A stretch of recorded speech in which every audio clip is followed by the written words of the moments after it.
honor. The Premier, joined by the MEC for Community Safety and the Gauteng Provincial Commissioner, will inspect the ceremonial guard of honor. Hey! Attention!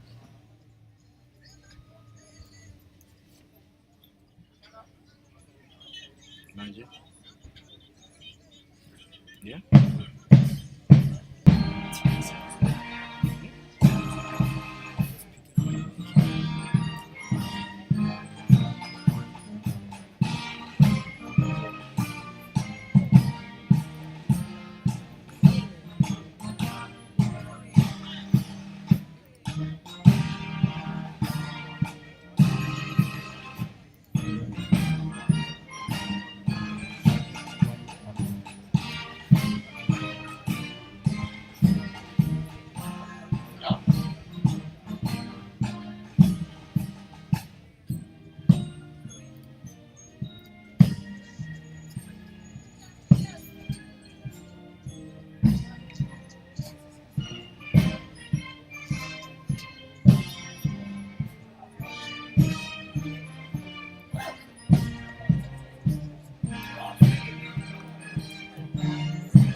Attention!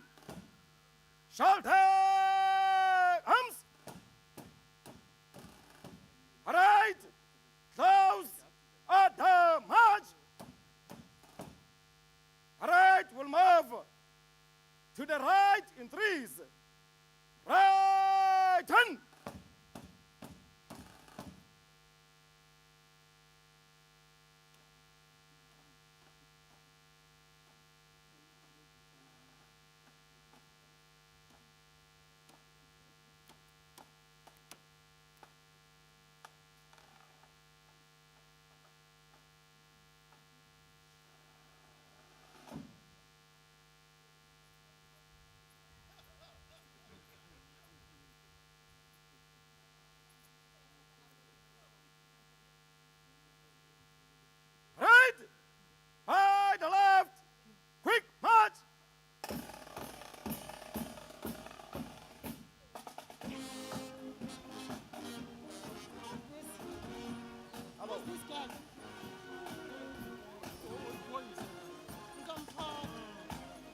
Guard of honor.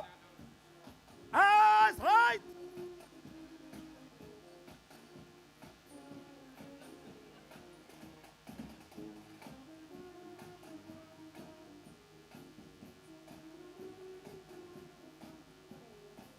Guard of honor.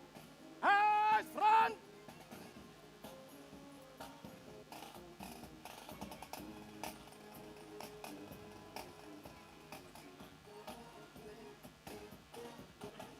Come to the left.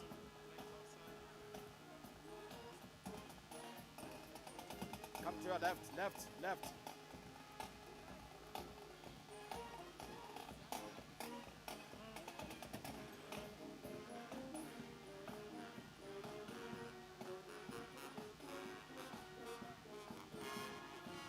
Come to your left.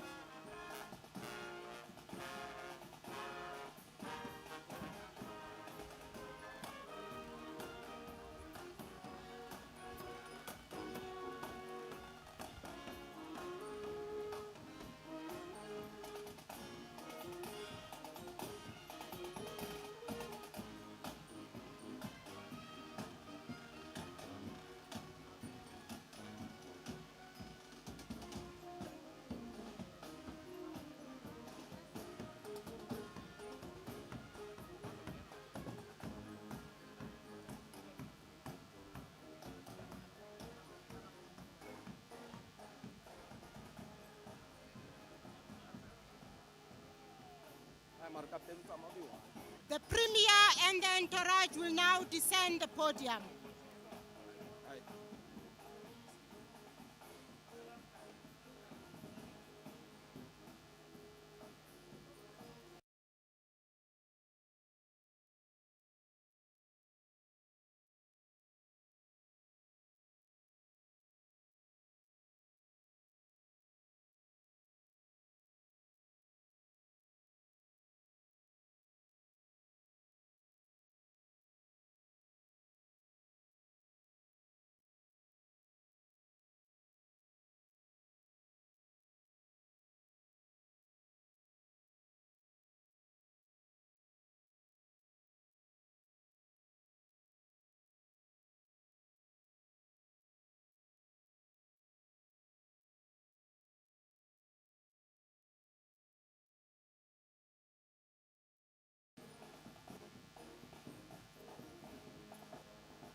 Ladies and gentlemen, we now have come to the end of our program. I hope you will enjoy the proceedings of the day. I thank you. Our turn now.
the Speaker of the Gauteng Legislature, Honorable Ntombi Mekgwe, with the Premier of Gauteng Province, Honorable David Makhura.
Thank you very much to the orchestra. Good morning, ladies and gentlemen. This is a special sitting convened in terms of Rule 15 of the Standing Rules, which reads as follows. At the first sitting of the legislature each year, the Premier must deliver an address on the state of the province. Furthermore, in terms of Rule 15 subsection 2, which reads as follows. This is a special sitting solely designated to receive the state of the province address delivered by the Premier. Rule 18 subsection 3 reads as follows. The only business that may be conducted at a special sitting will be the business for which it has been designated.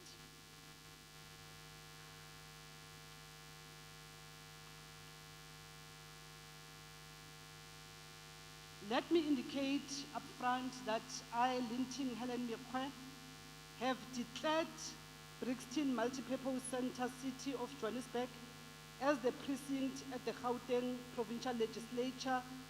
It happened on Thursday, the 17th of February.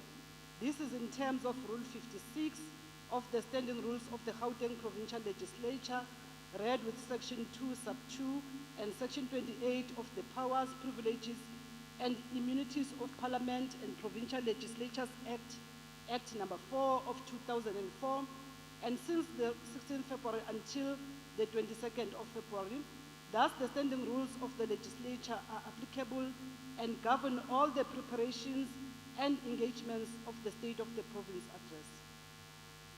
The precincts of Parliament is the area of land and every building or part of a building under Parliament's control, including the chambers in which the proceedings of the houses are conducted and the galleries and lobbies of the chambers. Every part of the buildings in which the chambers are situated and every forecourt, yard, garden, enclosure or open space appertinent thereto, committee rooms and other meeting places provided or used primarily for the Parliament's purposes, and every other building or part of a building provided or used in connection with the proceedings of Parliament while so used. Ladies and gentlemen, in case of an emergency or on hearing an emergency alarm, please note the following. The Venue Operational Center will issue a directive to evacuate the building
We have circulated because we normally receive challenges wherein when we sing the AU anthem, people might not know it by now. Can we start with the national anthem? I hope all those that are able to stand will be standing at this juncture.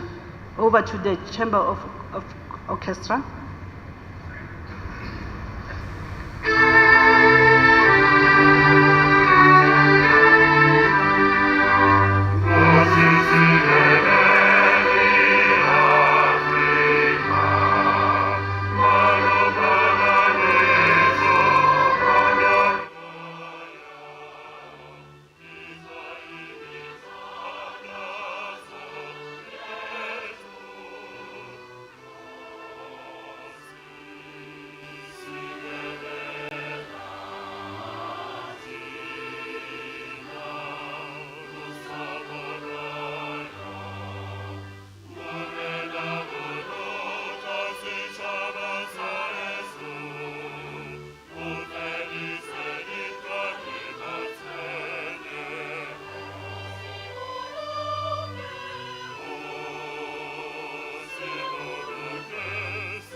The African Union Anthem.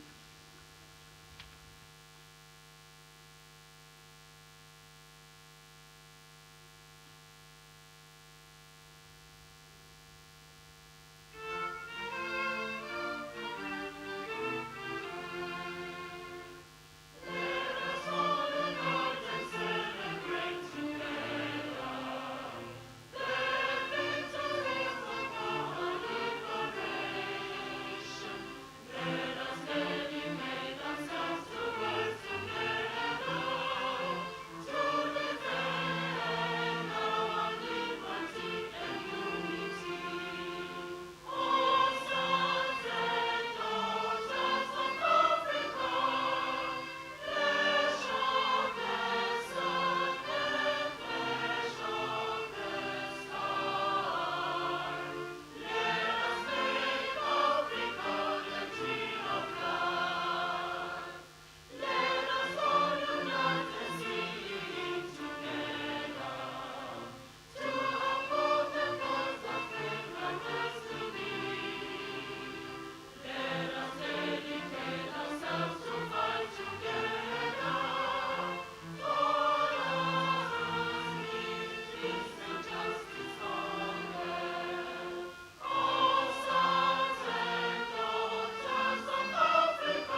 very much. You may all be seated.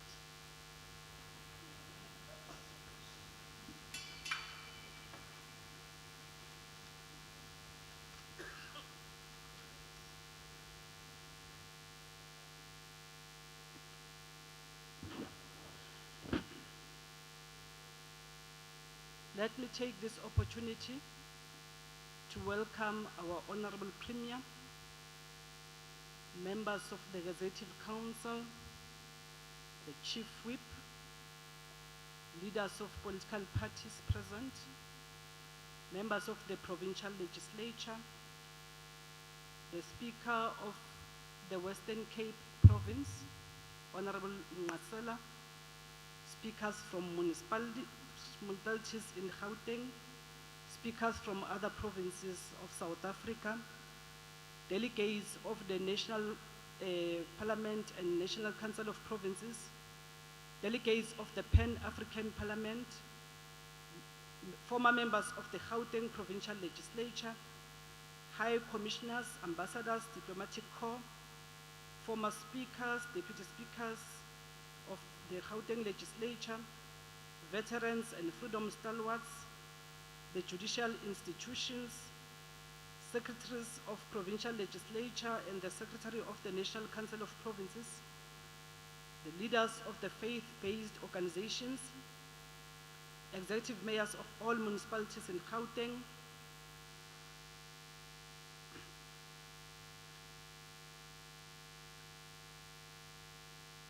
the chief whips of municipal council and councillors present, the South African Local Government Association, the guest of the Premier, the guest of the Speaker, the guest of the Deputy Speaker, the guest of the Chair of Chairs, the guest of the Deputy Chairperson of Committees, the guest of the Secretary, former Premiers, leaders of the Services Board and its committees, municipal managers and MMCs of the host region, which is the city of Joburg, all strategic corporate partners present,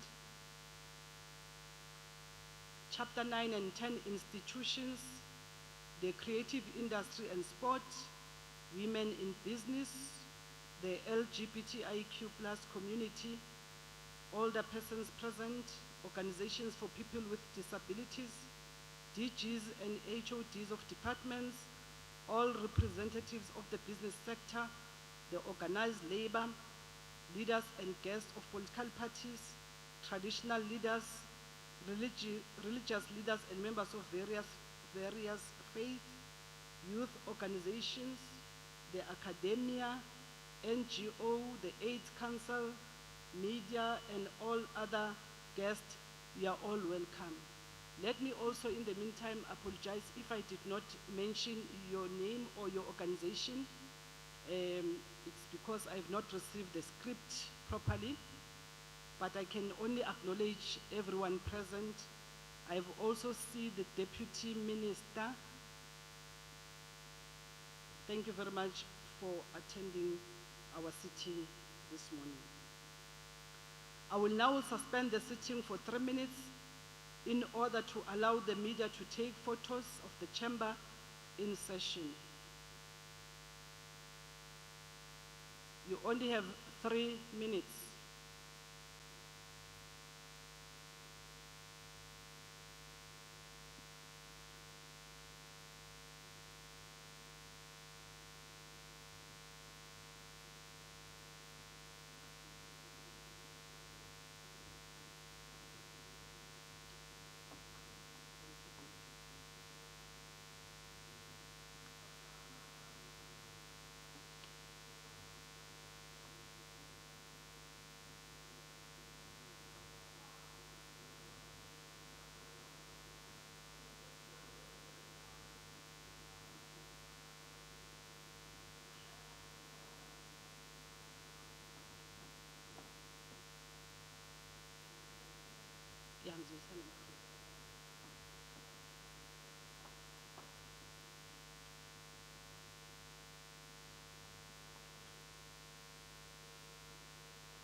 Cameras, can you please leave the chamber?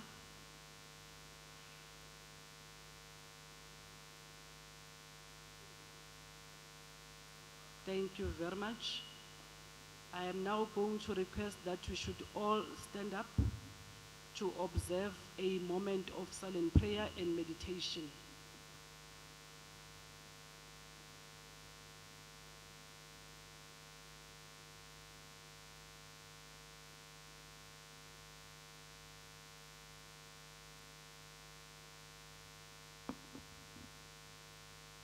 Thank you. You may be seated.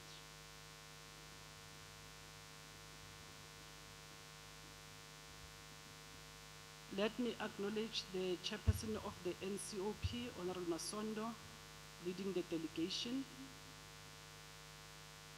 The orchestra, before they leave, let me also acknowledge you, but also indicate that we are very much thankful for the, the enthusiasm that you put in us in the morning.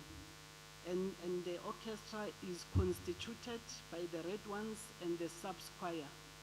So you can see that in the South African Police Service, you don't only shoot, but you can also sing so well. We are all welcome. Yeah, you can clap hands, colleagues.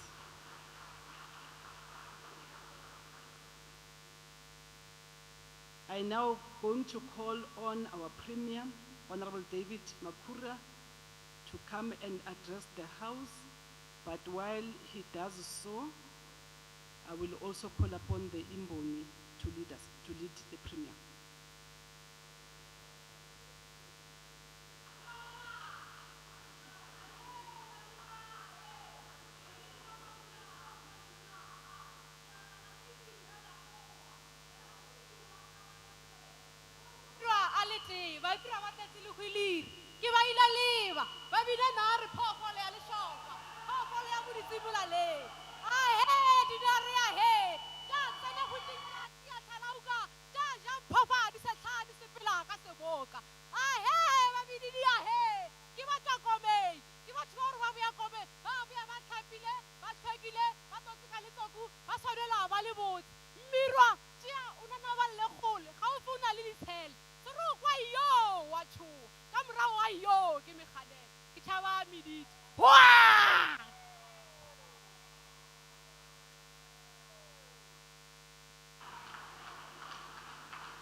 Now my speech is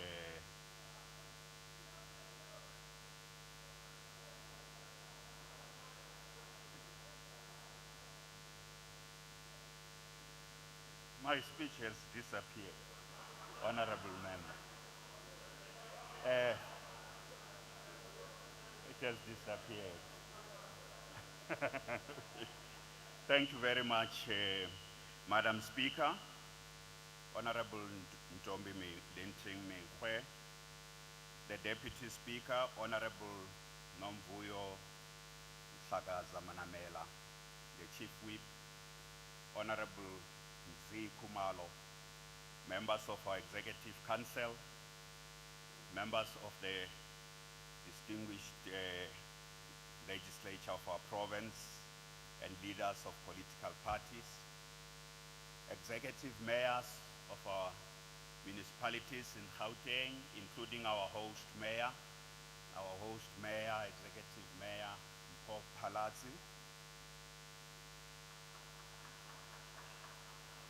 Your Excellencies, members of the diplomatic community, distinguished guests, members of the media, the people of our province. Thank you so much, Madam Speaker, for giving us the opportunity to deliver the 10th State of the Province address of the 6th Premier of our province. And in this address, which is a landmark as it takes place 8 years since I took office in this province, and immediately after the midterm of the sixth administration, we will keep referring on those things that we have been able to achieve in the pre-pandemic period, the work we have done during the pandemic, and the impact of the pandemic, particularly on the quality of life of our people. Accordingly, we will also highlight the democratic gains and the socio-economic progress that has been made in our country. And where there have been reversals, we will highlight those reversals. It is important that our SOPA takes place almost 2 years into the pandemic that has created a huge negative impact and threatened the existence of humanity. Humanity has been battling the public health emergency caused by the outbreak of COVID-19. It is not just for us that winning the battle against COVID was the immediate priority. It was for all governments that matter to do so, for business, for civil society, and indeed for the whole of society, that the COVID-19 pandemic was declared a priority. So as we meet here today, Madam Speaker, I'm glad to say that COVID-19 pandemic is under control due largely to the massive vaccination program that has been undertaken both in our country and elsewhere in the world. And that vaccination program has significantly broken the chain between infections, hospital admissions, and death. In other words, although many people continue to be infected by SARS-CoV-2, the evidence shows that most of those who are vaccinated are more protected from progressing to severe disease and death. We have also worked together with the public and the private sector to vaccinate more than 5.3 million people in our province, having administered 8.6 million vaccines. These 5.3 million individuals are much more secure today than ever before. Honorable members, please join me in conveying our heartfelt gratitude to our healthcare professionals, both in the public and the private sector, for their outstanding service. The healthcare workers in the public and the private sector have performed an outstanding service to the people of this province in the most difficult time in the life of our democratic nation. We need to remind ourselves that SARS-CoV-2, that is coronavirus, is still out there infecting people and reinfecting people. We also know now that armed with vaccines, masks, hand sanitizers, better ventilated environments, continuing with physical distancing and greater levels of vigilance, we are indeed winning the battle against COVID-19, particularly because it is more contained. And scientists are saying it could soon become just endemic, moving from a pandemic to just being endemic.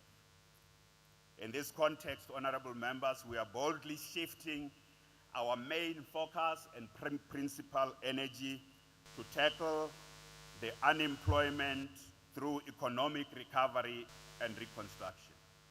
And it is this unemployment which has become critically something that requires an emergency response, and the kind of response that we gave to COVID-19.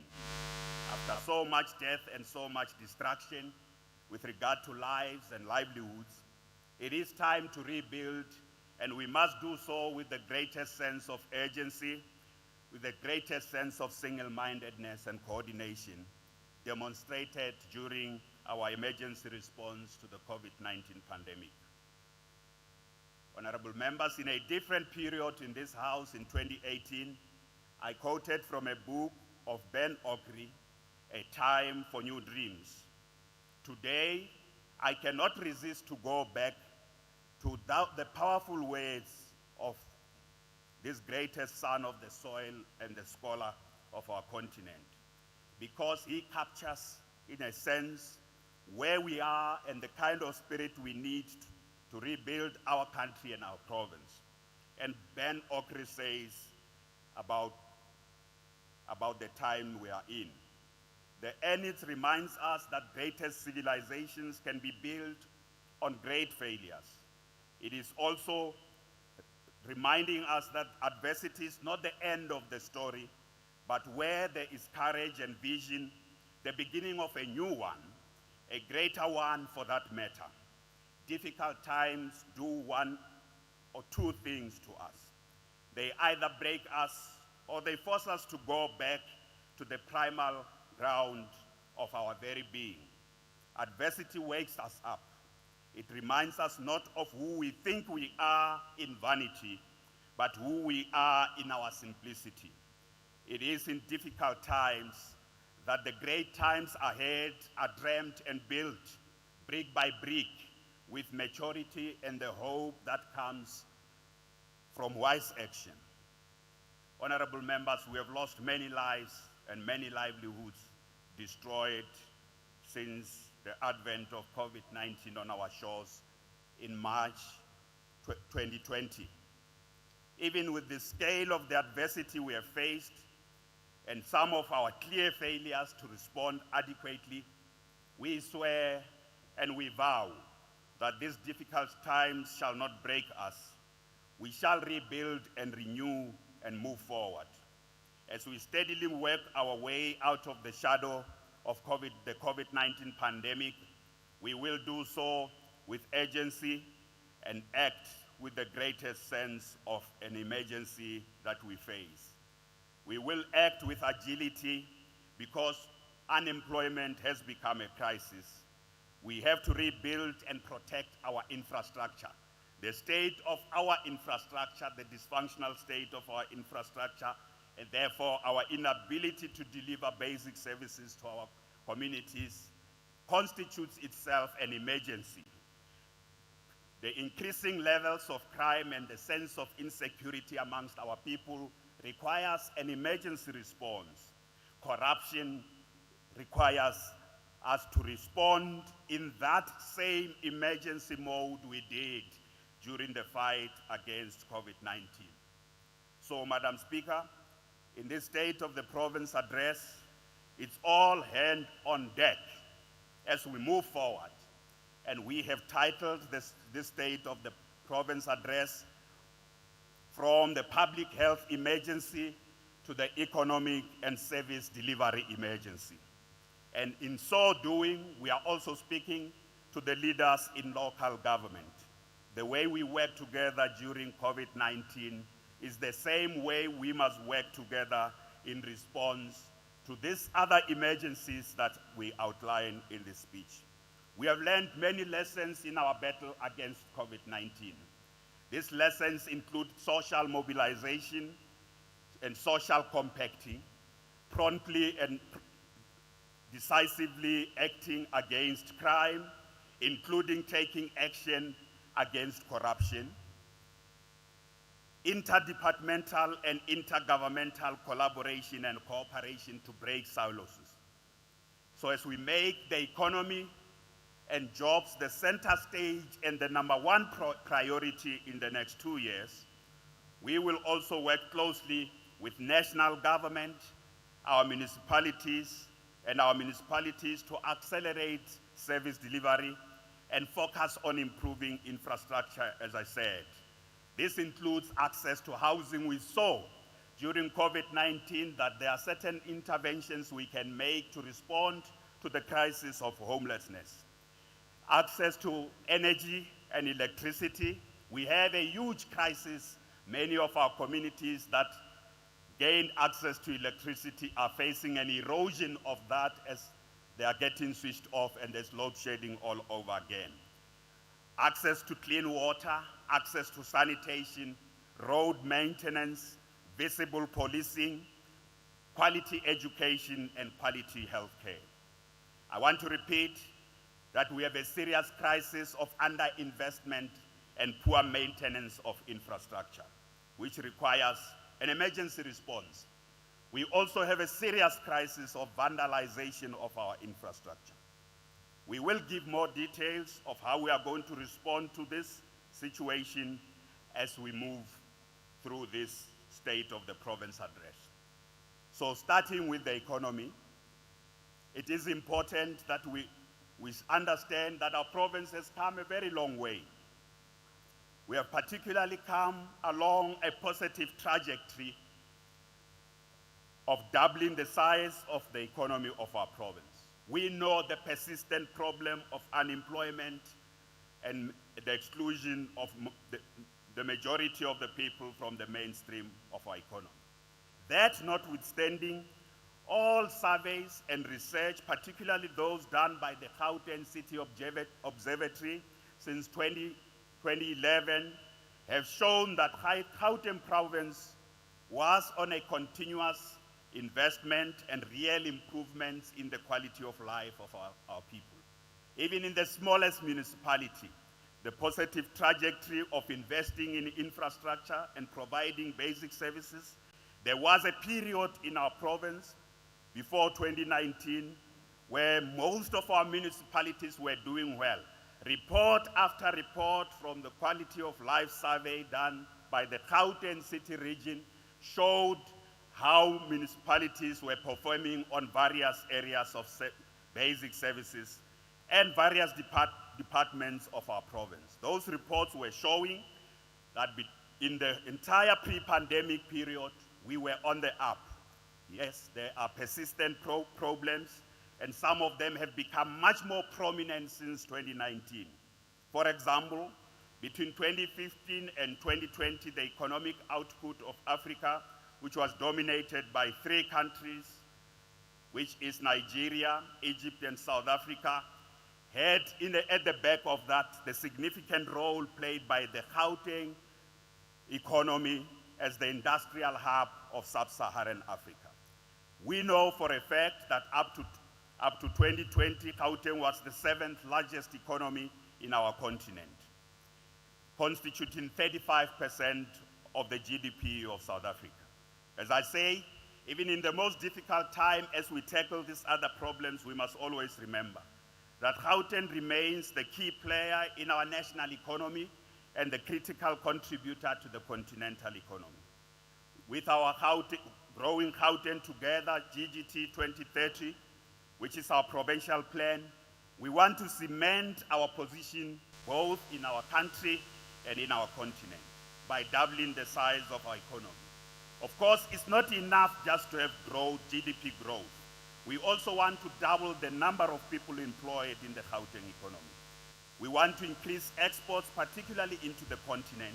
We want to drastically reduce poverty and promote economic empowerment of those previously excluded. GGT 2030 outlines each of those areas. And in today's State of the Province address, I will give indications of how we have been working, and we are working particularly with the private sector to make interventions in sectors and in specific corridors of our province. GGT 2030 prioritizes the transformation, modernization, and reindustrialization of the 10 high-growth sectors of our economy, which have been outlined in several State of the Province addresses. It also prioritizes the building of special economic zones in all the 5 corridors of our province. GGT 2030 prioritizes the economic transformation and revitalization of our townships. Learning from our COVID response and appreciating the current challenges we face, increased levels of unemployment is at its worst at the moment, and that youth unemployment constitutes particularly a serious crisis and emergency.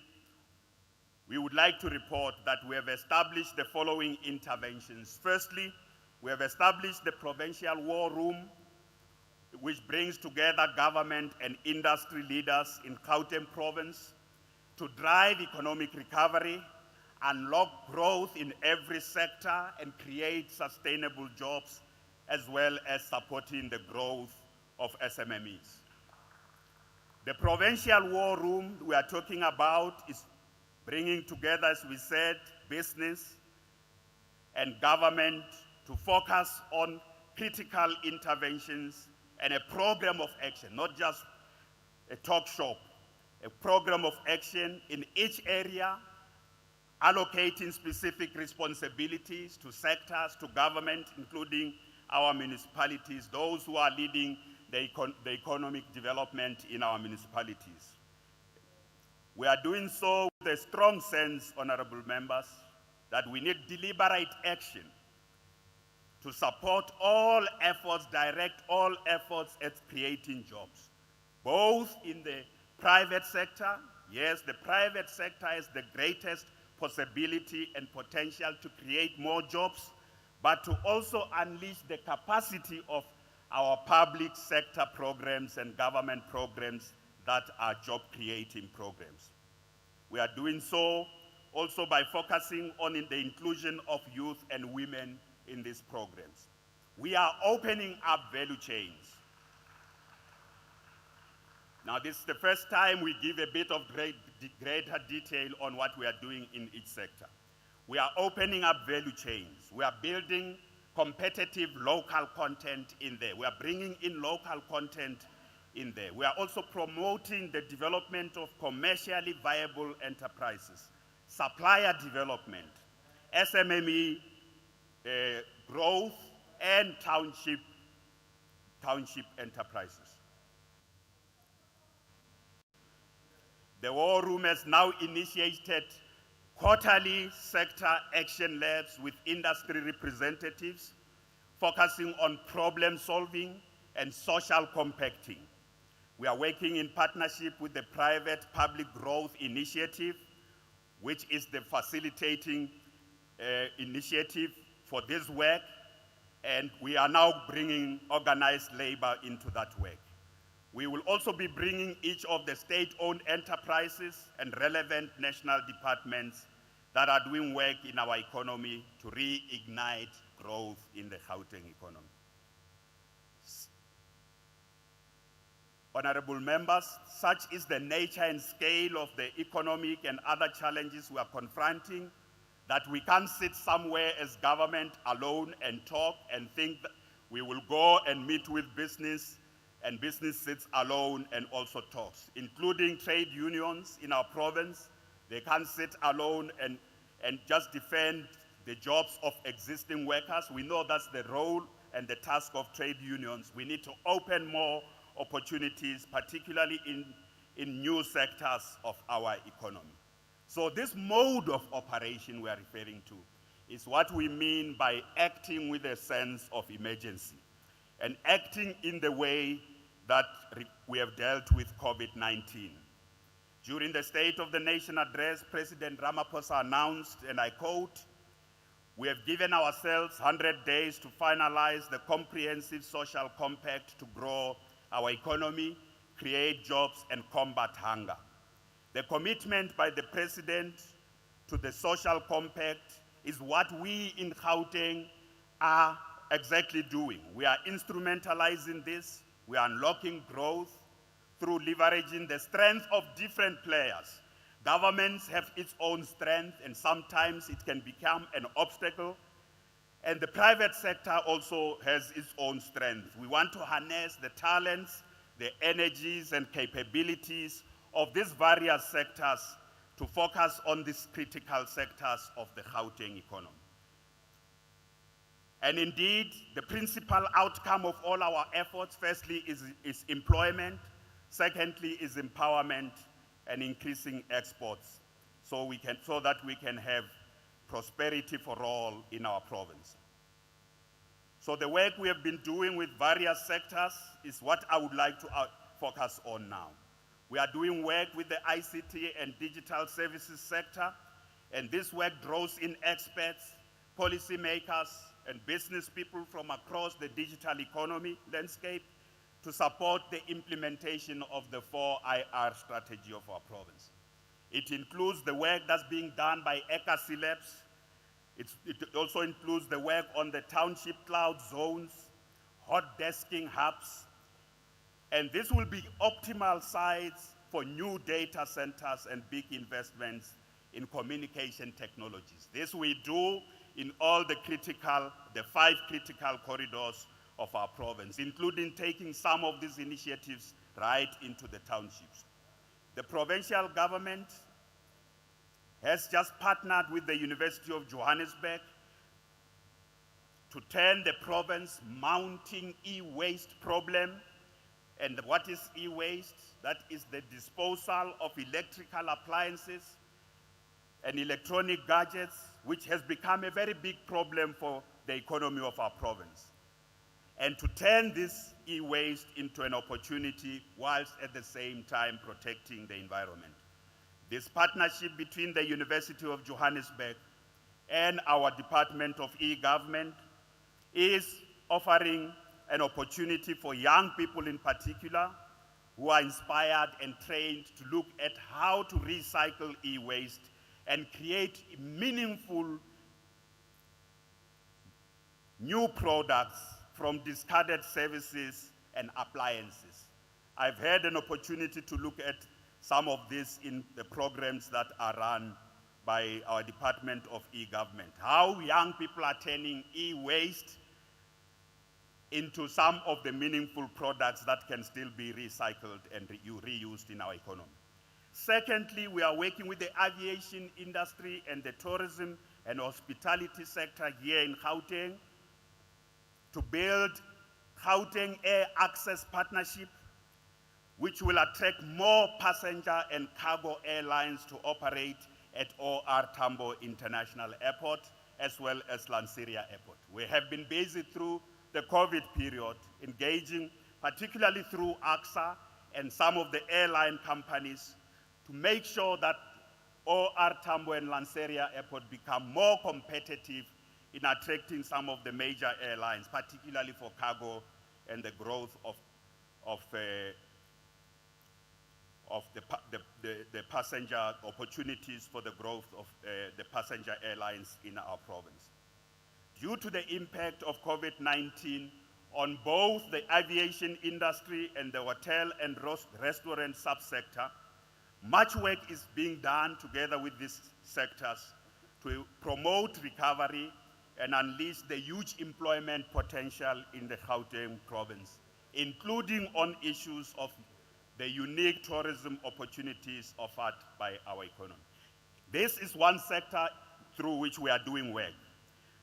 In the food, beverages, and agro-processing, as well as agribusiness sector, we are working with the industry players and organized farmers in partnership with the Agricultural Development Agency to ensure that food security in Gauteng is addressed and to promote urban agriculture as a sector for huge employment and business opportunities. In the previous State of the Province address, I did say Gauteng has not paid attention to agriculture. Now we are sitting together with these various industry players to unlock the opportunities for this sector, especially to bring in women in urban agriculture and young people for smart agriculture. In the past 12 months, we've also been interacting extensively with the cannabis industry role players, and I have identified unique opportunities of this sector in Gauteng province. This year, honorable members, last year I said this sector has opportunities. We must work with the industry players and the regulators to unlock those opportunities. Now we have done work to look at what opportunities there are. You must come with me. I'll take you to where all these sectors are located and demonstrate to you what the cannabis industry is doing in this province. There are many cannabis growers in Gauteng. There are also those who are not just growing, they are already processing. They are already processing medicinal cannabis. If you don't know, please come with me. I will show you, including those who are already producing medicinal cannabis product and retailing those medicinal cannabis products right here in Gauteng, right here in Gauteng. So the biggest challenge, honorable members, this sector, the sector leaders are saying, Honorable members, honorable the sector members. leaders are saying to me, Excuse me, Premier. honorable members, Honorable Mekgwe, Honorable Mekgwe, heckling is allowed, but Honorable Mekgwe, I don't want you to go hacking and smoke is there. allowed. It's for medicinal purposes. So what is the critical issue being raised by this sector, honorable members? So this sector is saying the biggest obstacle they are facing is issues of regulation and licensing. They obtaining licenses, particularly from the regulator who's SAPRA. Black participants and those who want to grow cannabis are saying the biggest problem for them is access to land and access to financing. But there are many young people I have met in this sector who are waiting for the opportunity, who want us to work with them to sort out licensing and make land available and financing available for them to participate in this sector. So going forward, this is what we will do. We have decided to establish a dedicated unit in the provincial government. It will be located in our Department of GDAT, Department of Agriculture and Rural Development. That unit will be dedicated, established there to work with the cannabis industry and national government to focus on unlocking these issues of licensing, attracting particularly huge foreign and domestic investment into the unique opportunities of the sector in Gauteng and facilitating black and particularly youth participation in this sector.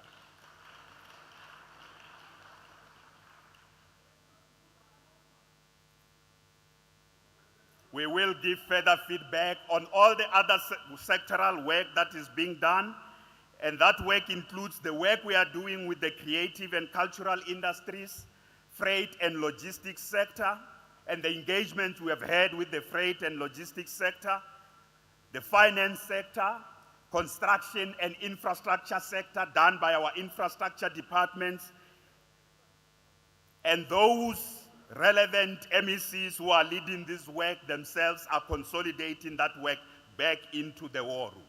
So the story of the establishment of the provincial war room is not just an idea, it is hard at work. And these are the preliminary results of the work of the Gauteng Provincial War Room on the economy and jobs, which is doing this work. Honorable members, in addition to the sectors we have identified and the sectors we are working in, we have said since 2014, we have been championing the development of the township economy and the transformation of the economic geography of our province and the demographics of various sectors of our province. And we have said we must do so, and we are doing so in order to ensure that all sectors of our economy participate meaningfully in every sector, and the Gauteng economy cannot be located at one main municipality. Your Worship, the Mayor of Johannesburg, we want to decentralize this economy. We want to make sure that different parts of our province have growth opportunities so that Johannesburg doesn't carry the burden, not only the metros as well carry the burden. We want the West Rand and Sidibeng to also be growth points. So that has been our approach to economic development.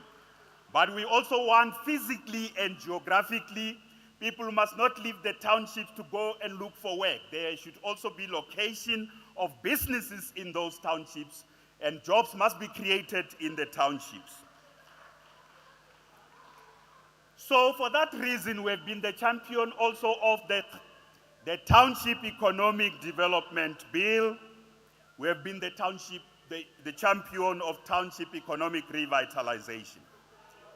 So, honorable members, those of you who may have not been here should be reminded that between 2014 and 2019, the Gauteng Provincial Government supported township businesses extensively through public procurement policy to the value of more than 20 billion rands in buying goods and services from those township businesses.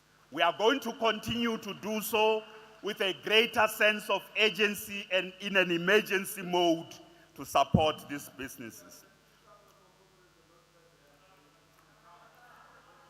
In thinking about supporting the township businesses, we have also focused on supporting businesses owned by women, and to this effect, with 5.6 billion rands in Gauteng as I speak, over the period from 2014, 5.6 billion rand has been spent on businesses owned by women. The same applies to young people. 5.3 billion rand spent on businesses owned by young people. And with regard to people with disability, just 470 million rand. I know this is not enough. We've got 2% of Gauteng population are people with disability. Supplier development has been an important area of action. We have worked with more than 3,100 township businesses and township suppliers. We know very well that in the townships at the moment, and township businesses are waiting for one thing: the passing of the Township Economic Development Act. And, honorable members, this is in the hands of this legislature. I know, Madam Speaker, that the legislature public hearings are still underway, and our executive keenly awaits the legislature to pass this law so that I can assent. We keenly await the passing of this law so that I can assent. I want to repeat that the Township Economy Bill is about helping us to create new development regulations and do away with all those bylaws. We involved our municipalities in this. Many old bylaws that make it difficult for businesses to be established and to operate and to grow, including informal businesses. This is a new smart regulatory and supportive regime that this legislature must pass to ensure that we also formalize 90% of those businesses that are informal, that want to formalize, to enable them to really grow and get financial support. Secondly, this bill is going to formalize the establishment of the Township Economy Fund. So the Township Economy Fund, as I speak, has grown to over half a billion rands. In one of our war rooms, there are further discussions. We are bringing in more partners. It will grow to 800 million rands this year, the Township Economy Fund. So as soon as you pass the Township Economy Bill, the Township Economy Fund is available, is ready to support all this, the growth of these township businesses. So, honorable members, we really want to also create through this bill a legal framework that will enable the provincial government to support what's called township real estate. Often what is called the back rooms, where there's rent, lots of people are renting. Those back rooms where lots of people are renting, the formalization says that these are income generating people in the township. Realization that it's not illegal to have a back room and have people renting, because it is supporting livelihoods and incomes. But often mayors often these back rooms are infrastructure, they are not connected properly to sewer, electricity, they are not being built properly because they are in-house, and that's where we have many problems of the growth of the debt in our municipalities. This formalization will include turning the taxi industry ranks into business hubs and turning many of our township commercial nodes into high streets. This is part of what the township bill is meant to do. So the people in our townships have given us feedback that they really want the township economy bill to be passed now and this year. I have been saying last year it will be passed. It must be passed